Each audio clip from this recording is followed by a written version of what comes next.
This Week at NASA. Go for main engine start. We have main engine start. 2, 1.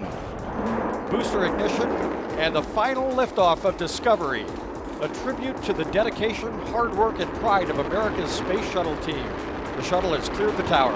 In the late afternoon of February 24th, Shuttle Discovery took off on its final mission into space, carrying STS-133 crew members Commander Stephen Lindsay, pilot Eric Bowe, and mission specialists Alvin Drew, Mike Barrett, Steve Bowen, and Nicole Stott to the International Space Station.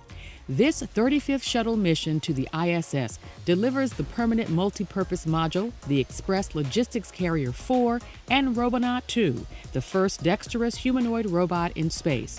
R2 will become a permanent station resident. After completing STS-133, its final mission, Space Shuttle Discovery becomes the first retired orbiter in the shuttle fleet. By then, 180 people will have flown aboard Discovery, including the first female shuttle pilot and the first female shuttle commander, Eileen Collins, the first African-American spacewalker, Bernard Harris, and the first sitting member of Congress to fly in space, then Senator Jake Garn of Utah. Discovery has flown more missions than any other spacecraft, spending almost a full year in space. NASA and its International Space Station partners have named crew members for missions aboard the complex that begin in 2013. Crews include NASA astronauts Tom Marshburn, Chris Cassidy, Karen Nyberg, Michael Hopkins, and Rick Mastracchio.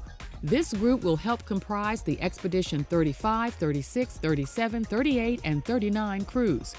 Rounding out the assignments will be members of the Russian Cosmonaut Corps, the Canadian Space Agency, the European Space Agency, and the Japan Aerospace Exploration Agency. And now, centerpieces.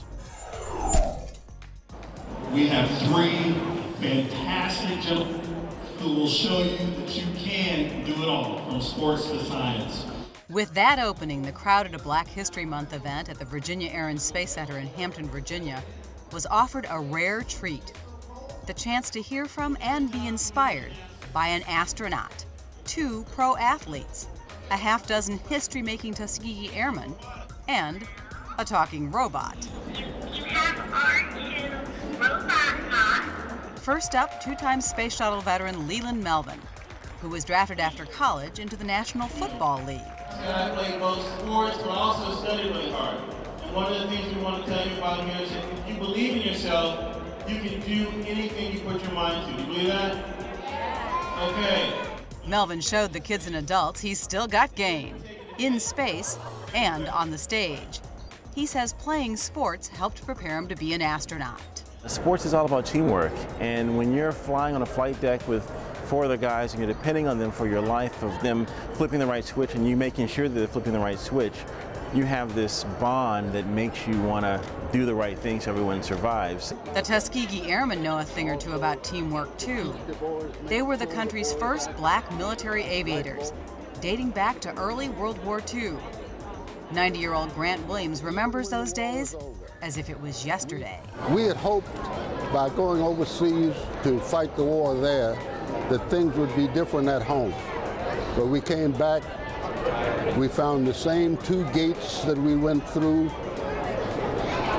were still there, one for colored and one for white.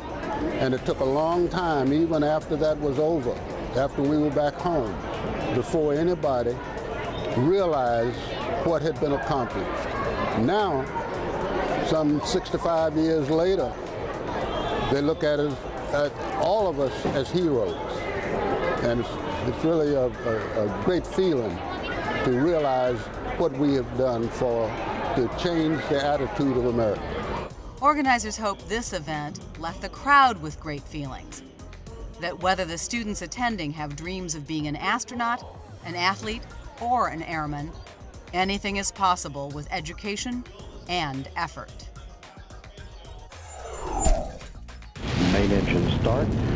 4, 3, 2, 1, and liftoff of Space Shuttle Columbia to broaden our view of the universe through the Hubble Space Telescope.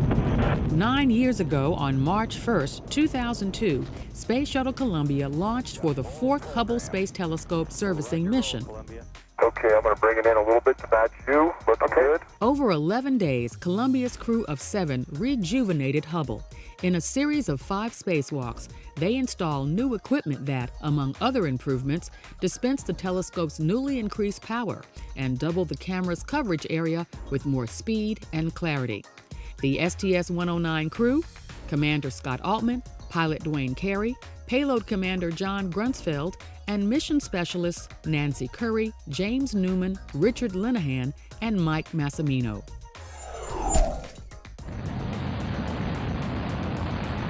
And 39 years ago, on March 2, 1972, Pioneer 10 launched on what would prove to be a mission lasting more than 3 decades. Pioneer 10 was the first spacecraft to travel through the asteroid belt and the first spacecraft to make direct observations and obtain close-up images of Jupiter and its moons. This historic event marked humans' first approach to the gas giant and opened the way for exploration of the outer solar system by future spacecraft like Voyager, Ulysses, Galileo, and Cassini. After more than 8 billion miles traveled over more than 30 years, Pioneer 10 sent its last signal to Earth on January 23, 2003. And that's This Week at NASA. For more on these and other stories, log on to www.nasa.gov.